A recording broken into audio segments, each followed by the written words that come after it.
Welcome to the show. My name is Charlton with Big C. This is Charlton and Big C Sports coming to you worldwide on the iHeartRadio network, the number one media network in the United States. And also Big C Sports is the number one sports show in the universe, according to Big C and his good old boys down south. Today is a beautiful December the 29th, 2016. And I want to say so much of a thank you to all of our good listeners in Latin America. So bienvenidos to you, as well as all of our listeners across the globe, over in Paris, France, and London, England, also in Berlin. And hopefully we don't have any type of, escalation with bad talking to Russia. Hopefully we can get that solved with the Obama and also Trump administration. I want to say thank you so much to all of our listeners up in Canada. Love you so much, Canada. And of course down in Australia, even following Charlton and Big C Sports. We've grown leaps and bounds with the iHeartRadio network. Also, with a raspy voice, I want to say I love no one more than the land of the free and the home of the brave, Big C. How's it going for you good old boys down south, Big C? Charlton, it's wonderful. I just arrived down here in Atlanta today, getting ready for the Peach Bowl, where we got the University of Alabama and Washington playing, part of that 14 playoff for the NCAA championship. Charlton, just a marvelous setting, beautiful city. All the amenities that you could ever ask for. They got this dome stadium that they're going to be playing in, the Georgia Dome, and right next to it, they're constructing this marvelous, huge new facility called the Mercedes Dome. Oh, yeah. And you wonder what's wrong with the Georgia Dome, but this Mercedes Dome, looks like something that's totally futuristic. Yeah. But, just a great setting around here, Charlton. They got the College Football Hall of Fame. You're able to walk through that and see all the stars and legends of the past, Heisman Trophy winners, All-Americans, just the great players of college football, Charlton. This city has so much to offer. It's just an amazing place to be. Yeah, amazing place, Big C.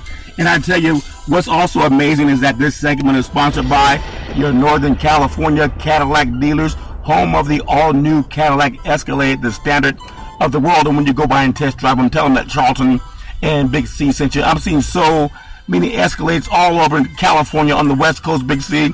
You good old boys down in Atlanta, I wonder if you see a lot of Escalades down there, or are they more just into the regular pickup truck, Big C? Well, no, Charlton, they're all around it. It's just no place to pick up mud around here.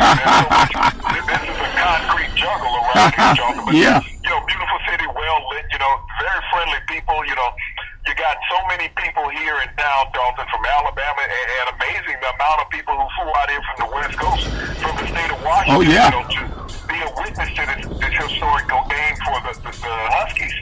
But, this is what college football is all about, the fanfare, the festivities, and this city has done a marvelous job, Charlton, laying out the red carpet for everybody that has showed up. You see a presence around here.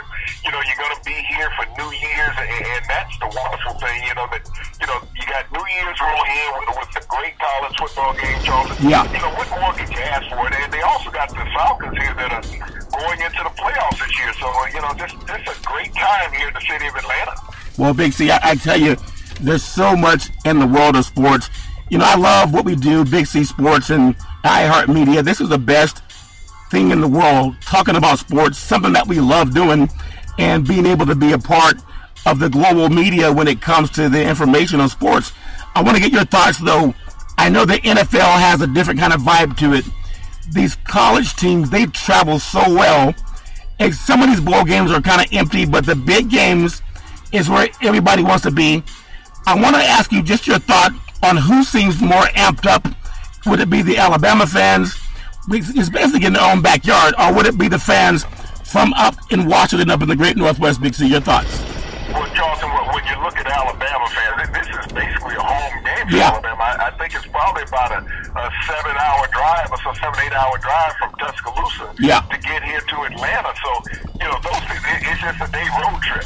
And so many of them are here already. The people from the West Coast, Charlton has to fly across the country about 2,500 miles or so to get here to Atlanta. But those people, the RVs and everything else, I think Alabama had already booked, at the end of last season to be here. Oh, they already booked the tickets? They already booked. They weren't worried about, when they were going to be here. They just knew the day of the game. So they like I said, it's almost like a home game. We're in the heart of the SEC down here, so this is the home of the University of Georgia. Yeah. Being here and all the schools that are surrounding this state. So when you think about it, not only will you just have the Alabama fans here, Charlton, you'll have the SEC fans. And this is one of the things you and I have talked about logistically. Teams having to travel so far on a last-minute notice. How do you get that local fan? Yeah. You can't get the student body there, Charlton, but how do you get the local fans to get there? They all allocated an X amount of tickets, but when you think about how many times Alabama has played here in Atlanta in the past couple of years, they won the past couple SEC championship games, last 3, I believe it is here, Charlton. Yeah. So, like I said, this is like a home game, so they just beat up on the University of Florida, a month ago here? Yeah. And drubbed them up and down the field, so they're used to being here. They're used to the environment of the Georgia Dome. Like I said, it's their home away from home. But when you think about the amount of points that they've scored here in the past 3 years. Yeah, and what's amazing about that too, Big C, is they do it every year, it seems. Now, I think there's a guy that covers the SEC as well. I think his name is Paul Feinbaum, and he was so bent on saying how bad Michigan football is, and they're really not an SEC type quality team, which maybe, that's just a lot of talk. Everybody can say that. But I want to get your ideas on Washington. The great Chris Peterson, he's an underdog, obviously, with the Huskies going into this game. But I believe he was also the same head coach, I may be wrong, that went down to the Fiesta Bowl when they knocked off Oklahoma. I believe that was him and Peterson. And that's when they had Adrian Peterson as a running back. I believe that was Coach Peterson. Washington has a really good offensive line. They have a quarterback that should have been up for at least the Heisman Trophy. And their running game is pretty decent. But Alabama wins because their line is so dominant. How do you see the Huskies holding up against that defensive line from Alabama, Big C? Well, John, it's going to be a challenge. But when you look at where Alabama has struggled in the past 2 years, the team that has given them the most fit is Mississippi, University of Mississippi. Yeah. And Chad Kelly. He's given them the most problems. Why, Charlton? Because he was a very proficient passer. And that's where Alabama's Achilles heel. Tremendous talent on defense. Great secondary, great pass rush, great linebackers. It's hard to find a weakness.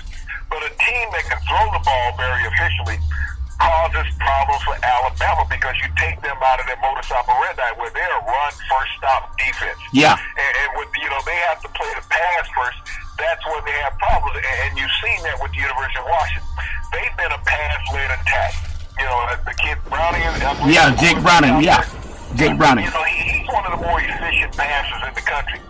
I don't think that they can run the ball enough to stay in the game against Alabama. We know that they have this tremendous front seven that can shut down any rushing attack. If they look to have any success, Browning is going to have to be in the air, Charlton, in excess of 300 yards. He's going to have to put on a Drew Brees type of performance against this tremendous Alabama defense. That's the way they're going to stay it because we know Jalen Hurd, the true freshman in Alabama, has just been outstanding.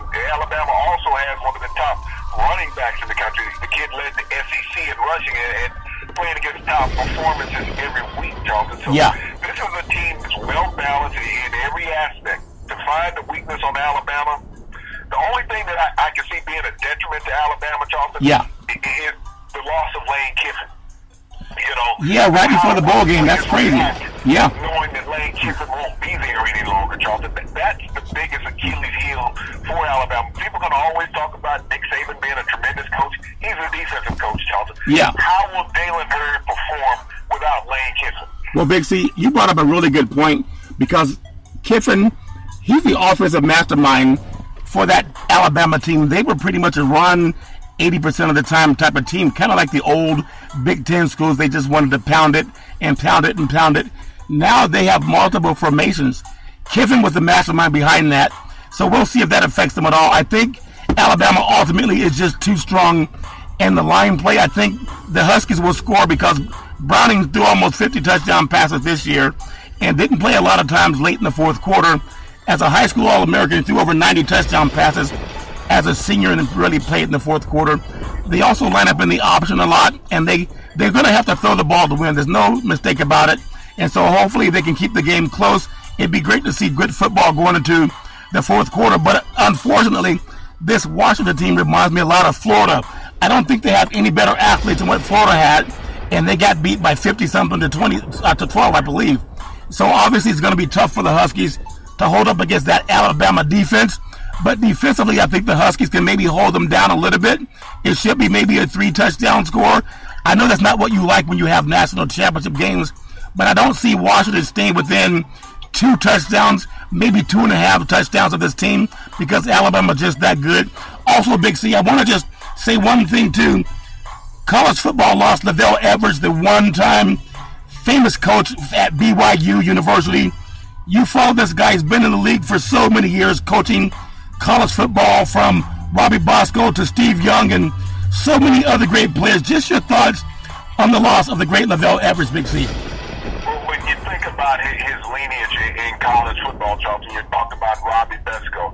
You know, you got to think about Ty Detmer, Heisman Trophy winning quarterback that he had. You know, you mentioned Steve Young, Super Bowl winning quarterback. Yeah. Jim McMahon, another Super Bowl winning quarterback, Charlton. Mark Wilson, former #1 draft pick of the Oakland Raiders. Oh, yeah. Many more offensive and defensive players. A lot of linemen came out of BYU, but Lavelle Edwards, when he started out in the Big West Conference, it's what that conference was at the time, and there's schools like Arizona State in there, one of his first quarterbacks was a kid named Cook, who was the original quarterback of the Cincinnati Bengals. Wow.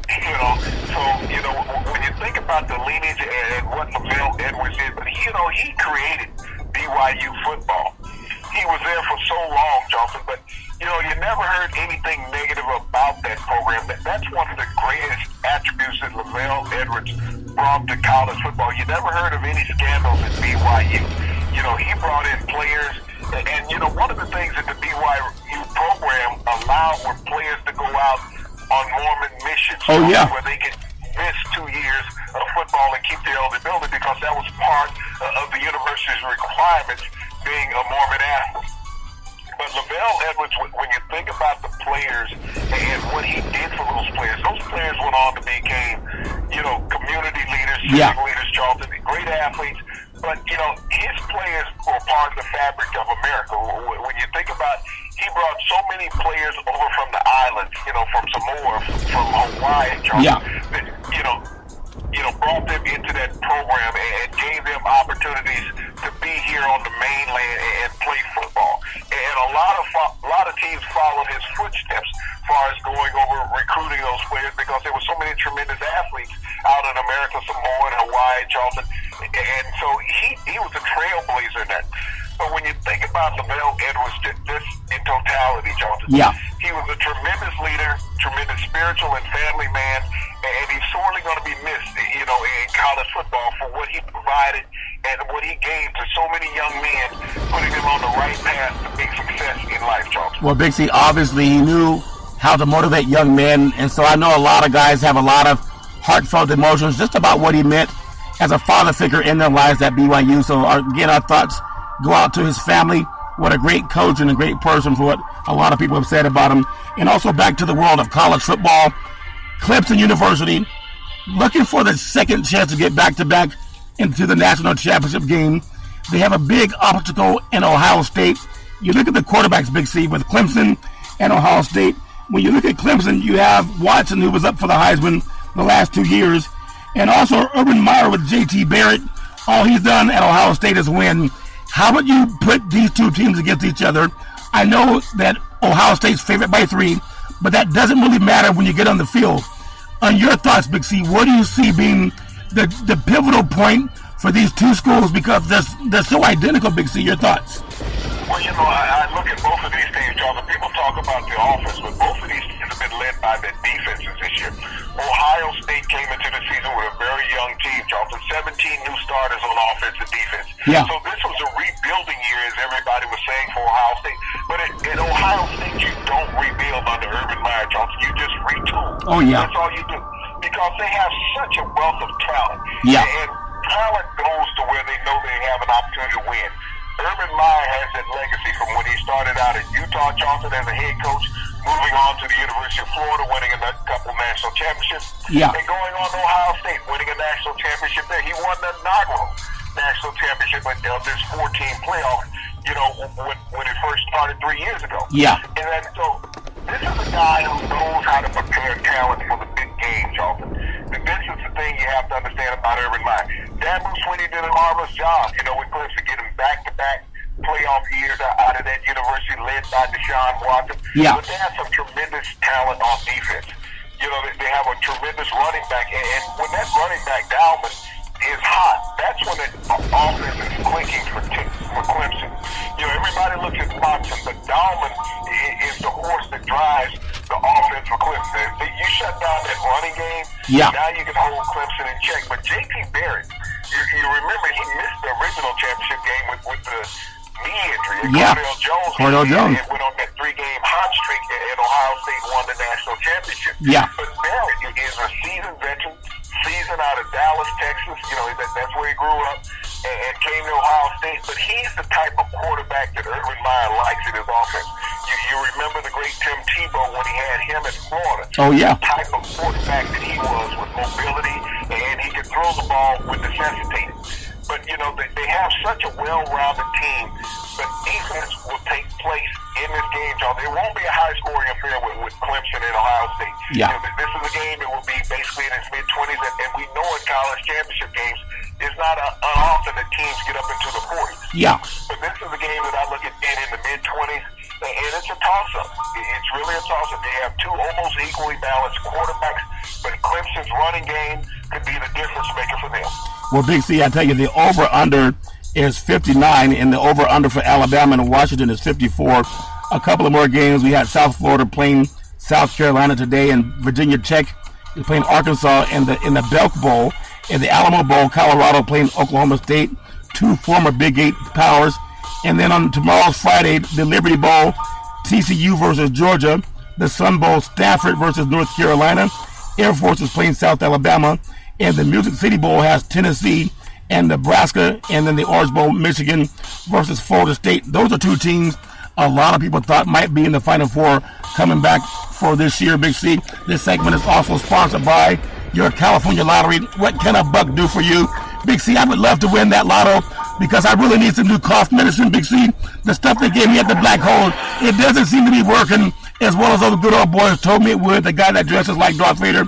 But I'm going to ask you, Big C, does moonshine work with a sore throat, Big C? Your thoughts? Well, you see, you got to add a little bit of something to what they're giving you in the Black Hole. Oh, yeah.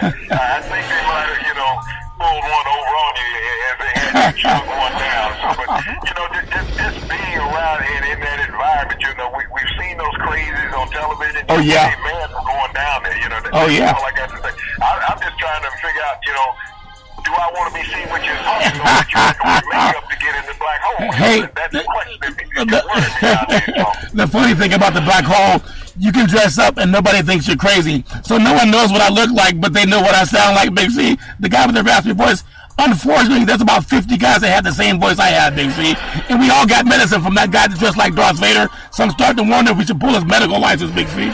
But back to the world of college football. Just a few more games on Saturday. The Citrus Bowl, LSU, Louisville. In the Tax Layer Bowl, you have Georgia Tech, Kentucky. The Peach Bowl, you talked about Alabama, Washington.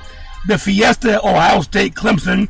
And then Monday, we're still playing bowls in the new year with Florida versus Iowa, Wisconsin, Western Michigan, the granddaddy of them all, USC, and Penn State. I think they need to give that horse the same kind of medicine they gave me, Big C, so at least he get his voice back after Alabama played him. And then the Sugar Bowl, Oklahoma and Auburn. Some great college football lined up, Big C. I do want to take just a side note and go over just a couple of praise to a lot of the high school football programs in the country. According to USA Today, the number one high school football program out of Nevada, Bishop Gorman of Las Vegas, they finished 15-0. Number 2 was IMG Academy out of Bradenton, Florida. They are 11-0. Number 3, DeSoto, Texas, 16-0. Number 4, DeMatha from Hyattville, Maryland. They are 12-0. Number 5, St. Thomas Aquinas, Fort Lauderdale, Florida. Notice how many names had former great NFL football players. Number 6, St. John Bosco of Bellflower, California at 13-2. Number 7, Grayson from Loganville, Georgia at 14-1. The last 2, St. Joseph Prep out of Philadelphia, 14-0. Modern Day Santa Ana, California, 13-1. And number 10, Lake Travis out of Austin, Texas, 15-1. We know a lot of talk that they do. We give a lot of praise to pro players and college players, but I love the high school athletes. Big C, just take a minute and talk about what it means as a high school athlete to actually get acknowledged in a national newspaper. Big C, your thoughts? Well, Charles, this is what so many of these young men aspire to be, recognized on that elite stage. And when you think about the number of high school players in the country and high school teams, we all think about the NFL. There's only 32 teams in the NFL, Charlton. Yeah. But when you look at college football playing, just in the Division I level alone, is about 125 schools playing Division I football, Charlton. And then when you look at all the other divisions, 1AA, Division II, Division III, NAIA, there's, hundreds of colleges playing football. When we think about the thousands of high schools that are out there participating, and to be recognized as one of the elitist programs here in the United States, Charlton, is quite an honor. Oh, yeah. These schools have gotten to that point, Charlton, because of this lineage through a consistent program. We've talked about the turnover of coaches in the NFL and how do you get rid of a coach after 1 to 2, 3 years, Charlton. You haven't had an opportunity to put your finger or your blueprint in that organization. That's not what you get on the high school level, Charlton. You get these coaches that have been around, that have coached your dad sometime or your uncle. And so they've been there, and kids have grown up with expectations of playing and developing under these coaches. Yeah. And so they have that work ethic when they arrive, Charlton, because the Pop Warner programs and the feeder programs for these high schools are generally running the same program. But this recognition doesn't come, Charlton, just because you show up on game day, okay? Yeah. This means you show up on Monday, ready to practice, ready to participate and give your all for your teammates and your community. Well, Big C. So these players, this recognition that they get is sorely deserved because of their dedication and hard work. Well, you know what? That is so well said. And I love the fact that you acknowledge what happens on the high school level. We love the college level, too. We just want to see things, work out better for athletes, student athletes. Hopefully there'll be some talk of compensation for this year's, challenge for the national championship for college football. I also want to just say, I want to thank Team Alpha Male here in Northern California, Uriah Faber. Some great fighters they have coming out of Northern California. Another big fight coming up at the T-Mobile Arena down in Las Vegas this Friday is you have Cody Burkhart. Cody Gebhardt. He fights for Team Alpha Male out of Sacramento, and he's fighting Dominic Cruz, who's a great fighter. Dominic Cruz is 22-1, and Gebhardt is 10-0 right now, ranked number 5 in this division that he fights in, Big C. So the UFC is so big, and Ronda Rousey's also fighting on Friday. Just a lot of good fights going on, and she's fighting Amanda Nunes, who's right now ranked number 1. Ronda Rousey is going to be, I think, just someone that's great for the fighting as well as acting outside of the ring, and just a great spokesperson for the sport. So as we get ready to touch on another subject, Big C, I just want to get your thoughts again on, as we wrap up the new year, and how big the UFC has grown. You've seen it grow. We've heard of guys that were backyard brawlers like a Kimbo Slice and other guys throughout the years. Now UFC's all over the place. No longer do you hear boxing being the marquee matchups. Now, why has UFC worked so well, Big C? Well, Charles, it's a blue-collar type of event. That everybody, when you think about the athletes that are out there, anybody who's ever grown up brawling with people can recognize themselves in the ring. You may not be this chiseled, polished athlete that you have in the UFC, but these are the type of fights you've always heard about, street fights. People grappling, going after each other, not the polished boxers that you see with the gloves and the referee breaking up things. The referee doesn't break up a UFC event. When you grab someone, get them down, he just stands around and watches, okay? It's not like in boxing, okay, break it up, go to the corner, 8 count and all of that. This is a no-holds-barred event, and that's what keeps people on the edge of their seat, Johnson. Is the ultimate exciting. They call it the ultimate fighting. It's the ultimate excitement, Johnson, when you look at it. Because the only thing that's safe in a UFC fight is the guy who's ringing the bell outside the ring. Everybody else, it's open season. But, when you look at these athletes, male and female, and I think that's the biggest draw, is that you have females going after just like men, where you don't get that intensity in boxing. But the polishness of these athletes, the craft, that they've worked on. They're not just grapplers. They're experts in Yeah. So the dedication that they put forth to these events have made the UFC grow so much, and people know that they're going to get nothing but entertainment when they go to a UFC event. You know, you can go to a boxing match, Johnson, and you might not see somebody throw a punch for 10 minutes. That's true. That's true. You know, but the UFC match, Johnson, it's about who's falling first. That's what it is. It's not about who's going to throw a punch, it's how many punches are they going to throw and land. So that's what has brought the UFC so high up, Charlton, in the world of, you know, contact sports. Yeah. You know, the only contact sport that's probably more than the UFC is boxing.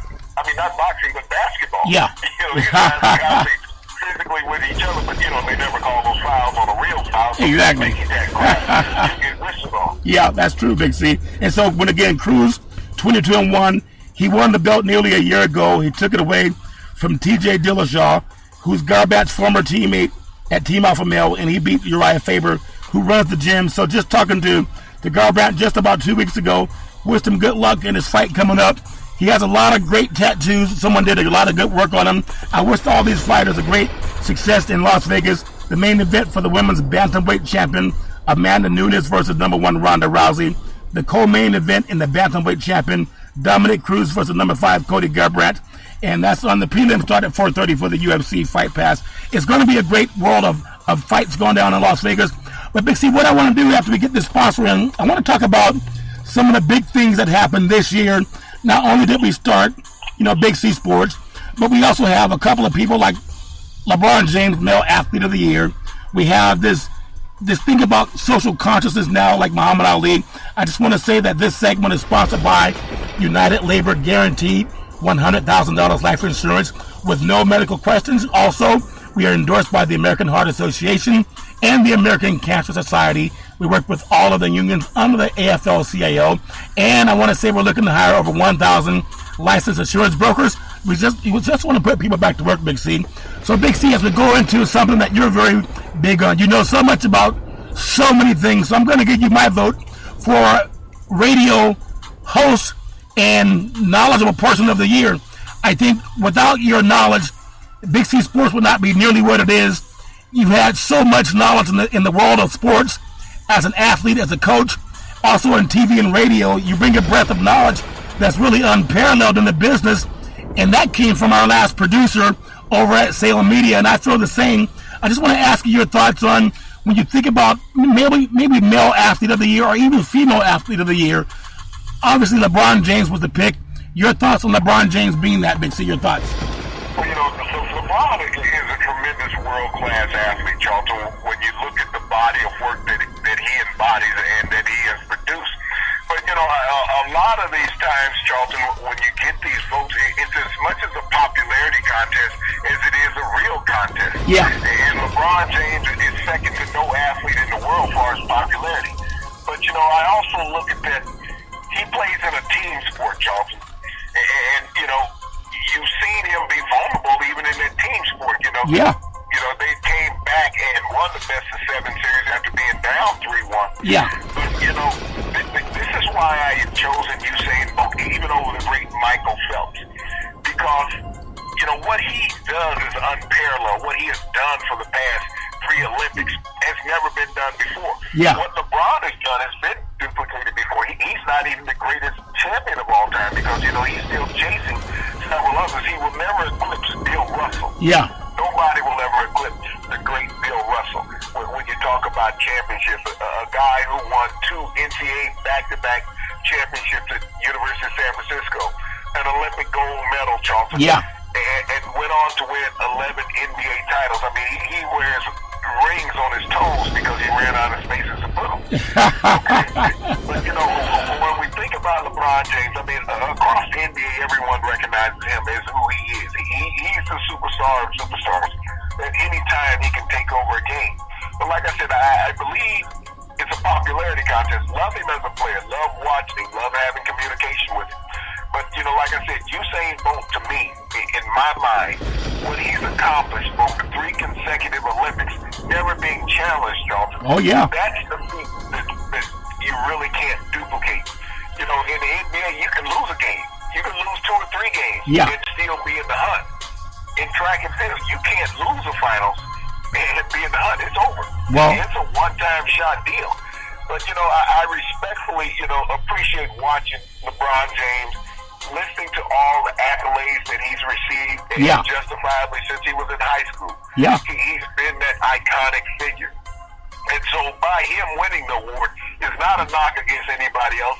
It's just another piece on his mantle of greatness that he's achieved. And being a success, Charlton, we've talked about it. You just don't get it showing up. Yeah. You get it through hard work and dedication. And LeBron has proven that. He has spent more minutes on the basketball court during his time as a professional than anyone else in the NBA. Yeah. When you think about the number of games he's played in the regular season, Charlton, he's played in the playoffs, he's played in the Olympics and the World Games, Charlton. Yeah. LeBron James is just a masterful human being, person, and philanthropist, Charlton. And he's doing more for society outside the game of basketball than what he's doing on the court right now. So, yes, being the athlete of the year, he can be the man of the year as far as what he's accomplishing and doing for others, Charles. Well, Big C, I think you're so right, and I'm so proud of these athletes who are now starting to at least be vocal.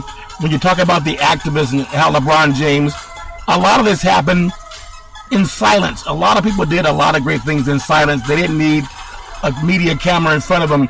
But when you think about the activist mindset, like the great Bill Russell, the great Jim Brown, the great Kareem Abdul-Jabbar, and I want to toss in the great Big C as well, because there's some men who have a lot of knowledge, but if you don't share it with other people, you may as well not even have it, Big C.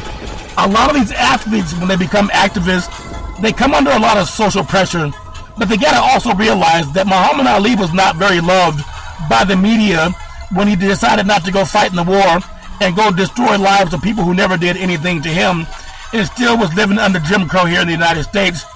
Talk about the mindset, Big C, of someone who's an activist. It's not just saying I'm not going to stand up for the national anthem, but these guys are about making life better for people coming behind them. Your thoughts, Big C? Well, Charlton, what happens with the national media is that when you have an African-American athlete who becomes an activist, who becomes politically and socially aware, this is when the national media turns away from them, okay? Yeah. Because they become more than just a jock.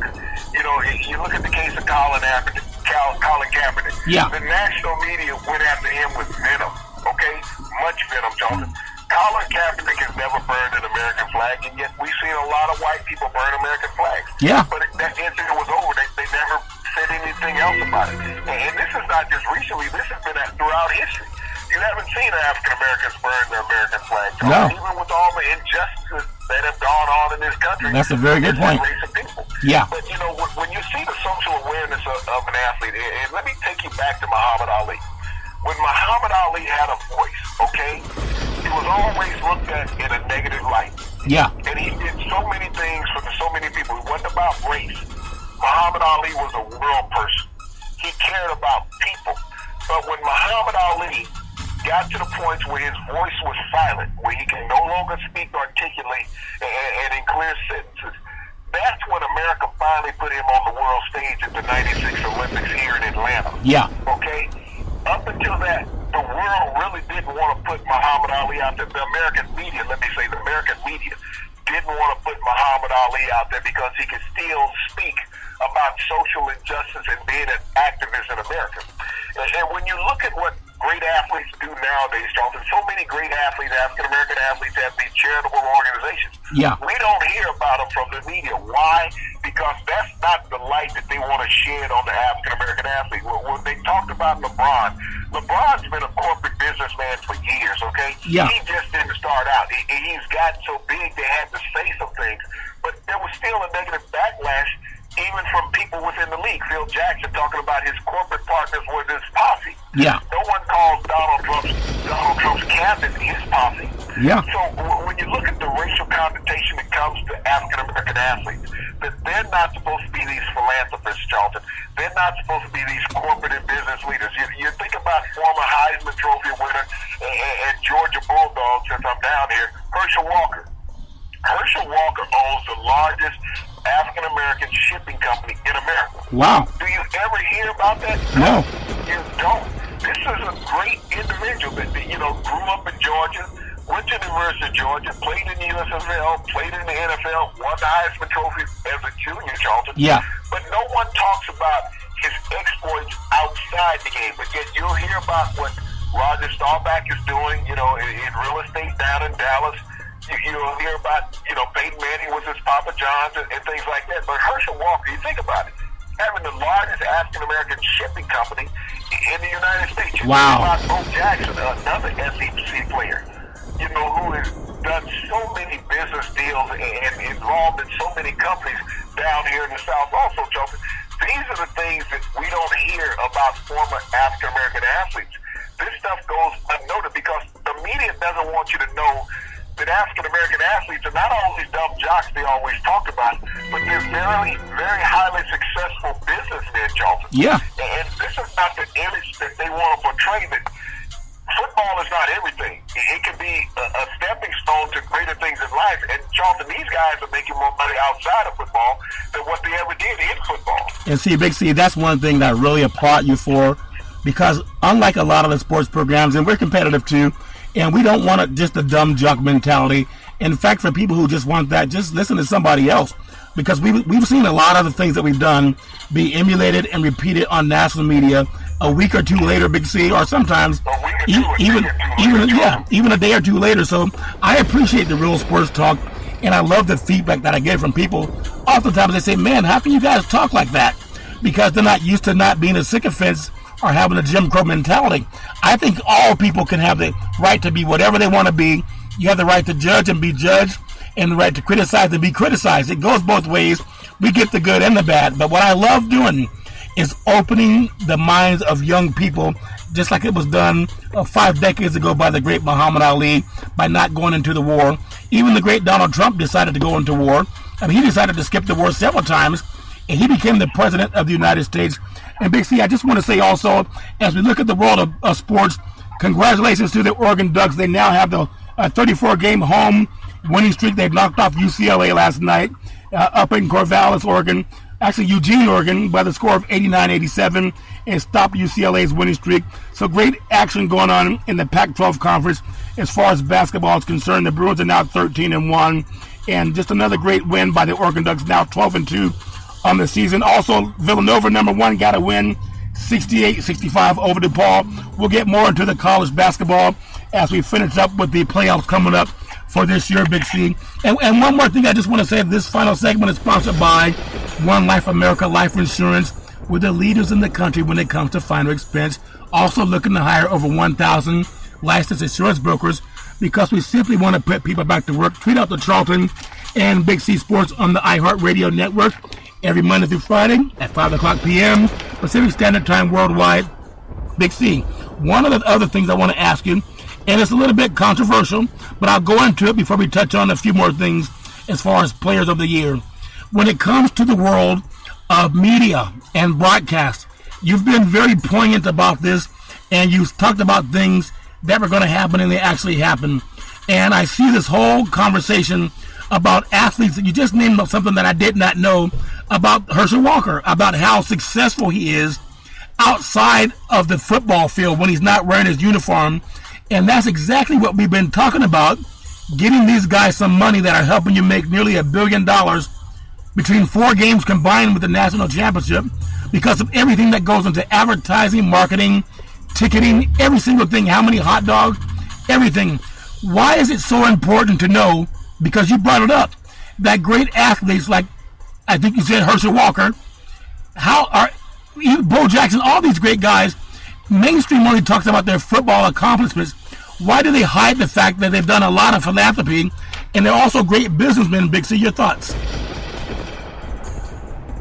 Go right ahead, Big C.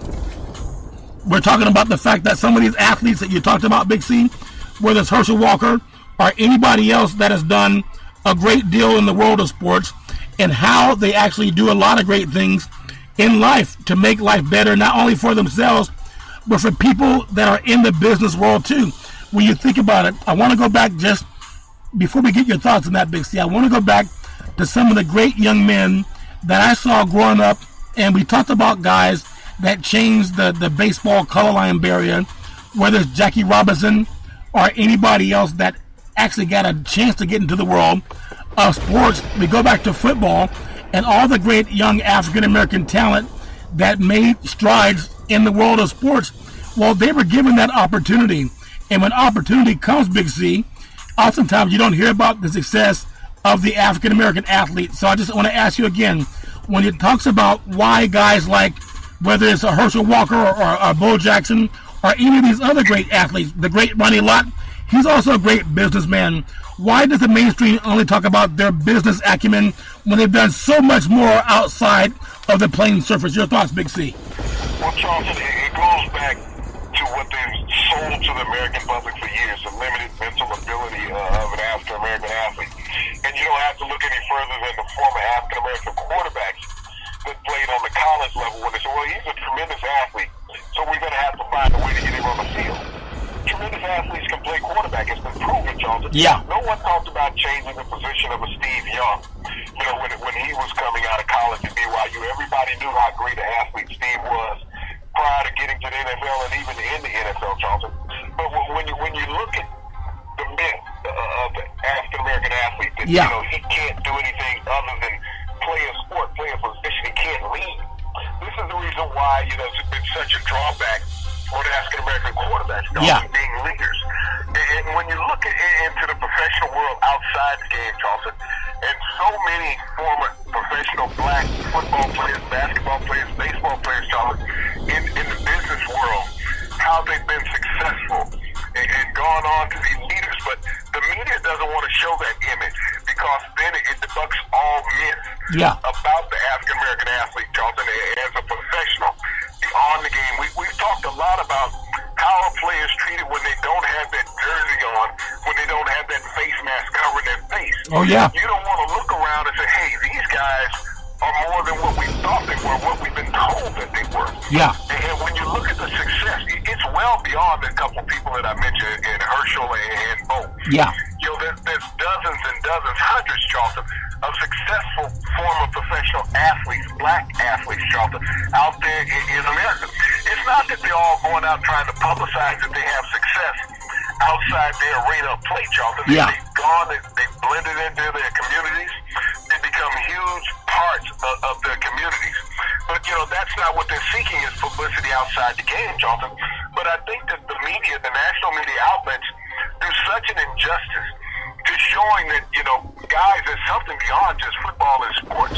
You know, it would help so many other young athletes, Charleston, who didn't reach the level of success of some of these great players, that off the field it shows that they can still be a success if they put in the time for the education. But that's one of the things that's not always looked at. Yeah. I looked at this last year, Charleston, in college basketball, the previous season that was played. Yeah. There was a young man who played at the University of LSU. His name was Ben Simmons, okay? Yeah. Tremendous basketball player. Coming into college, everyone said he was the #1 recruit in the country, okay? Yeah. He went to LSU and shut some of the major powerhouses in the United States because he knew what he was going to college for, Charleston, to do the one and done. And so many universities have been labeled with that. Yeah. So this young man went to school for one semester. He stayed there for 2. But he went to school for one semester just to make sure his GPA was up. Yeah. But it was known by everybody when Ben Simmons went to college that he was only going to be there for 1 year, and he was going to be gone. He went there just because the NBA put a stipulation that you had to do 1 year of college, your class had to do 1 year of college. It was basically a training camp for him. But Ben Simmons did things against the NCAA that they didn't appreciate. But people didn't understand. He wasn't born here in this country, Charleston. He was born in Australia. Wow. He'd only been in America for a couple of years, so he didn't know anything about the NCAA tournament, nor did he care about it. He looked at college to get to his final destination, the NBA, which he was the #1 overall draft pick last year's draft, Charleston. But, you know, here was a young man who was so financially and socially conscious that he challenged the NCAA when he got to college. He said, you know, why are you guys, just like you and I have talked about, Charleston, why are these people making millions of dollars off of my back? Yeah. And I can't make anything. Like slavery. They're selling my jersey with my name on it. #1 selling jersey on campus. Yeah. You know, they have posters. I'm on programs that they're making money from. The arena that prior to me coming to college here that was, half empty is a sellout every night. They're making money off of that. I can't go anywhere, but I can't get a free meal from anybody. If I have a new pair of shoes, I got to have a receipt for it. Okay? Yeah. Can't be given to me. So the university and the NCAA was allowed to make millions of dollars off of Ben Simmons, and he challenged them.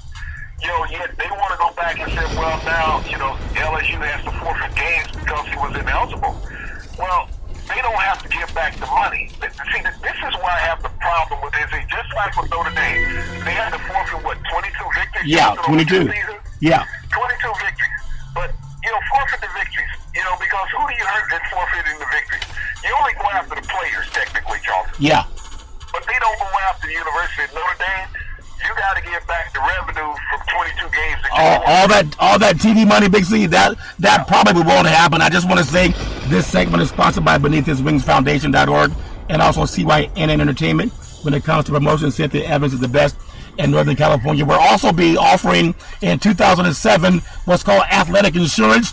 Follow Big C Sports to find out more about that. Whether you're a professional sports team, a college team, or even a Pop Warner team, we can get you insurance for your athletic events and also for your athletes. And Big C, I just want to bring this up because as we get into the world of 2017, there's so many good things coming. Let me just get your thoughts real quick. Jimmy Johnson, with the World Cup, he had number 7 in his title in the NASCAR this year. 7 NASCAR World Cup titles, right? This guy's an amazing driver. It talks about endurance. People think that race car driving is not an athletic event, but it takes a lot of stamina to win 7 titles, Big C. Just your quick thoughts on what he's done in Jimmy Johnson, Big C. Well, the perseverance that he has had, Johnson, the consistency. And, we're talking about some of the greatest drivers in the world when you think about NASCAR. Yeah. Beyond moonshine runners, those are some of the best drivers in the world. Yeah, you and Burt Reynolds, huh? These guys drive in any situation, but when you think about doing 200 miles an hour, bumper to bumper, yeah, with other men running down a really tight 3-4 wall wide track, yeah, and avoiding that, Charlton, and being able to stay there. You're in the cockpit of this car where temperature's well above 100 degrees. They don't have the air conditioning that you have in your car, right, running around, okay, right, and it's heated there in these fire retardant suits. So not only do they race with perseverance, but you think about the amount of weight that they lose during a race, 10, 12 pounds sometimes, depending on one of these hot summer days. But Jimmy Johnson, when you think about him being able to be consistent, and this is what all athletes talk about, consistency, Johnson. This is what you want in the world of athletics. So not only is he a student of the game, but he's a student of the tracks, Johnson. He pays attention to his surroundings. He learns from his mistakes and what other drivers have made mistakes at. Yeah. To get to that level of consecutive victories, to be tied for the all-time wins lead, that championship lead, Charlton, with other great drivers, Richard Petty, a Dale Earnhardt, that this man has proven that time has been his ally. Oh, yeah. Not his foe, but his ally, because he has gotten better. That's what you want to do as an athlete. And the race car drivers are athletes. I don't care what type of performance that you do when you're competing against others, Charlton. You're an athlete. People will say that women are not athletes because, especially female basketball players, they are athletes. Oh, they're athletic. Competing at the pinnacle of their, genre. Yeah. That's what they're doing. And so I don't knock anybody who wants to be out and be competitive, Johnson, because it takes that special person. And Jimmy Johnson has proven how special he is over time. Look at how many people are in NASCAR, Johnson. Yeah. Nobody can ever say that they've been more successful than Jimmy Johnson. I agree 100%, Big C. Also, when you talk about success, Theo Epstein, he has a lot of success following him from Boston to Chicago. We had this year celebrated the Big C World Series with it's just a great thing. Chicago Cubs and the Cleveland Indians. The Cubs 108 years without winning a World Series. They happened to win it the same year we launched Big C Sports and also the Big C World Series. I think that's a good sign from the universe, Big C. Your thoughts on Epstein? He tends to bring success with him, and how much it meant for the city of Chicago to get a championship after 108 years, Big C. Your thoughts? Charlton, this is a city that has been enduring, when it comes to baseball. Now, they won many championships in other sports Oh, yeah. You know, in the last 5 years, 3 of the Stanley Cup championships. About a decade ago, the White Sox won the World Series. But the Cubs are long enduring, as you said, 108 years since their last championship. And what was so ironic about it, Charlton, they won 108 regular season games. Yeah. So that was an omen all the way through there. But you talked about Theo Epstein. And when Theo Epstein was back with the Boston Red Sox, the youngest general manager to win a World Series, put together a tremendous organization. But he understands talent. And that's where he started out with Chicago when he came there 4 or 5 years ago, Johnson. Yeah. The first thing to do that he needed to hire Joe Madden. He brought Joe Madden in. Joe Madden's a non-nonsense general manager. Yeah. He doesn't care about big name superstar. He cares about the guy who wants to play baseball. Because so much of professional athletics, Johnson, has gotten away from the guys who really want to play. To the superstars, we talk about it in the NFL all the time. You got these $100 million quarterbacks that can't get you 7 wins. Yeah. Okay? So why are you paying them? Yet you can get a guy that you're only paying $600,000-$700,000, Charlton, that can have you the best record in the NFL. So there maybe needs to be restructuring all the way around. But Epstein brought in a wealth of talent, Charlton. There's only 2 players left from when he took over the Cubs organization. So that cancerous mentality that you'll normally have when you have these old Grizzly veterans around that are used to losing, that are used to having things their way. He changed that, and we talked about that, you and I, on a regular basis. Maybe you need to change some area codes if you want to have some success with the team. That's true. Epstein did that, and I think that's something that should be noted throughout the annals of wrestling professional sports. Once you change some area codes, you can have some success because you get rid of the people who don't want to win, who are happy getting a paycheck. Okay?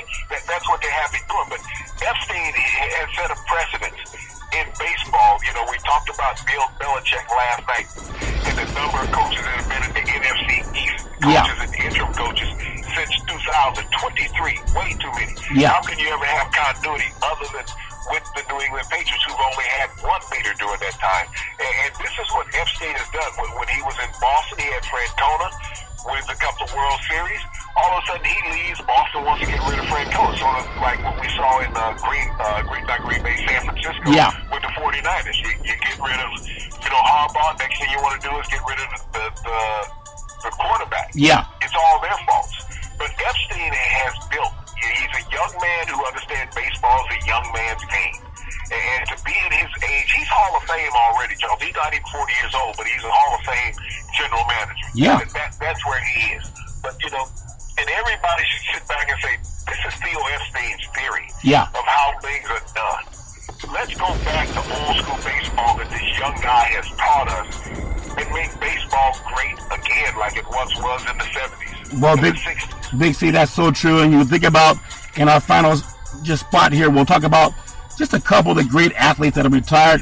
The great Kobe Bryant, after a 20 years career.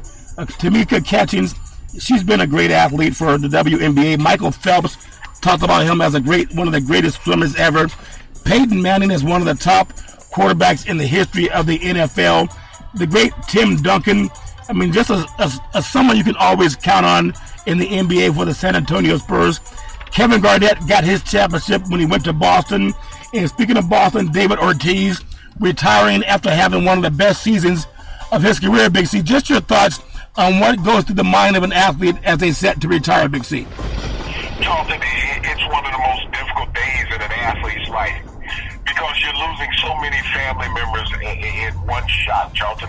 Yes, you'll always know these people, but you won't be going to work with these people anymore. And that's the biggest gap that you have in your life, is that you have to try to fill that void. When you could walk into a locker room, you may have been having a great day, but one of your family members wasn't, and you find a way to uplift them, or vice versa. Yeah. That's something that's irreplaceable, Charlton, to go through the ups and downs of life of all your brother and a sister, and when you're in a locker room, to be able to laugh and joke, to travel, to share memories, to have the highs and lows of your careers together. You feel bad when you lose. You're just as joyful when you win. These are the things that are irreplaceable, and you find so many athletes having a hard time with, Charlton, when they take that uniform off. And so we've seen a lot of that in the loss of a lot of athletes tragically over the years. People looking to see where they sit, and you can even look at the movie Concussions with the great Mike Webster. Yeah. What happened to him when he no longer could put a uniform on, and many others over the decades, Charlton. But, when you lose these great athletes, hopefully they can find things to do. And one of the things I've always hoped that all the leagues would do is that they would have counseling in place for these athletes. All may not need it, Charlton, but most do. Yeah. Regardless of how long you played the game, whether it was one game, whether it was 1 year, whether it was 10 years, everyone needs to be able to talk to somebody about what they no longer have. Something that you've lost has been tangible in your life. Yeah. And that would be a great thing that all the leagues put forth, is that they're going to have counseling in place. And even in college sports, Charlton, with the amount of money that these universities make, and they all have professors on campus that are counselors, this is something that they should afford to all these former athletes. Give them a place to vent what's missing in their life. And I'll take you to this tragic incident that just happened with the former Heisman Trophy winner, Rashad Salah. Yeah. Who they said was a self-inflicted gunshot wound that ended his life tragically. And his blood alcohol was 2.25 at the time. So he was a man that was struggling with some demons. And he felt he had no one to talk to, Charlton. Yeah. A life lost too soon in a wasteful way. This is why they need things, Charlton. Everybody's not going to be a Herschel Walker, Bo Jackson to find success, or Roger Staubach outside the game, or Peyton Manning. Yeah. There needs to be a stepping tool for these players to lean on. And this is what all the leagues owe to them. They owe it, Charlton, with the amount of money that they make. We've talked about the billions of dollars in college football. Yeah. It's there in college basketball. It's there in the NBA, and most definitely in the NFL. Give something back to these players. Give them a comfort zone that they can go to. Because really, they're war veterans within their own right, because they live a war every day on their job, worrying whether they're going to keep their job, if an injury takes their job from them, Charlton. They need that assistance. And Big C, that's true, because an athlete's life is not the time of the athlete, their lifetime is not that long in that career. Once they get out, they can become whatever they want. And I just appreciate the conversations we've had about the great Chris Rock, other actors that we've had, that we talked about, from Tom Cruise to Brad Pitt to Denzel Washington and Jamie Foxx. Meryl Streep, there's so many, the great Oprah Winfrey, Halle Berry, there's so many, Jackie Gleason, Burt Reynolds. We talked about all of these great people that have been around sports movies, the Wayans brothers, Jim Carrey, all of them. Who's the gentleman that played, he was in the gentleman, Forrest Gump. Actually, he went to Sacramento State. Tom Hanks. Cuba Gooding Jr. Yeah, Cuba Gooding. So many tremendous Hollywood personalities that have crossed over. Denzel Washington as a coach. Yeah. Even as a dad of Jesus Shuttleworth, Ray Allen, yep, he got game, yeah. And so everybody out there, we're going to close out tomorrow's show just as a celebration to Big C Sports that we started on leap year of all years of 2016, even though we've been doing it a lot longer than that. We'll cover some NFL as well coming up too. But I just want to say, for everyone listening to Charlton and Big C Sports, we'll have a Big C Sports clothing line coming out in 2017. Also, a Big C Sports calendar has some former Playboy models as well as other people who are in the model industry that are also involved in sports. And Big C, as we always talk about, so many things are possible when you put your mind to it. I want to thank you for letting me get through my raspy voice, Big C. But just give your thoughts as we close out today's show. And we'll have our final show for 2016 tomorrow before the new year has a new set of shows lined up for 2017. Your thoughts, Big C. Well, Charlton, we're 1 week away from the crescendo of college football sports this year, Charlton. We got the national championship semifinals coming up this weekend. And just a great weekend of college football. All the major bowl games, Charlton, that are going to be played, Oh, yeah. Just looking forward to, the final week of the NFL season. We've had a tremendous time doing what we've done this year. And we've seen some tremendous performances from the Olympics to the NBA championship, Charlton, to the World Series, to the college football championship. We've seen it all this year. The NFL draft, the NBA draft, Charlton. This is what life is about in America. We live vicariously through sports. We've seen one of the most unorthodox presidential elections in history. Oh, yeah. We've seen so much this year, just the gamut of America's up and down. We've seen it all. We've been a part of it. We've enlightened some people's minds and hearts about what we talk about, giving some insight that they were not going to get, or maybe they even forgot about that had occurred before. Yeah. But we want to be innovators in this industry. We don't want to be afraid. We want to be able to tell the truth. And the truth is not always the easiest thing to accept or take in life, Charlton. Yeah. But if we consistently do it, and so many other people want to be dishonest about what they give you, hopefully we'll gain even more fanfare than what we've had already. And that will carry us a long way and hopefully open the eyes and minds and hearts to many more Americans to understand, and worldwide, what we're doing for them. Well, Big C, I appreciate it very much. I want to tell you, everybody, we love doing this show. I'm really looking forward to the great Tiger Woods coming back for 2017 in golf, and hopefully we'll see him in the Masters. But as we always tell everybody out there, every Monday through Friday at 5 o'clock p.m.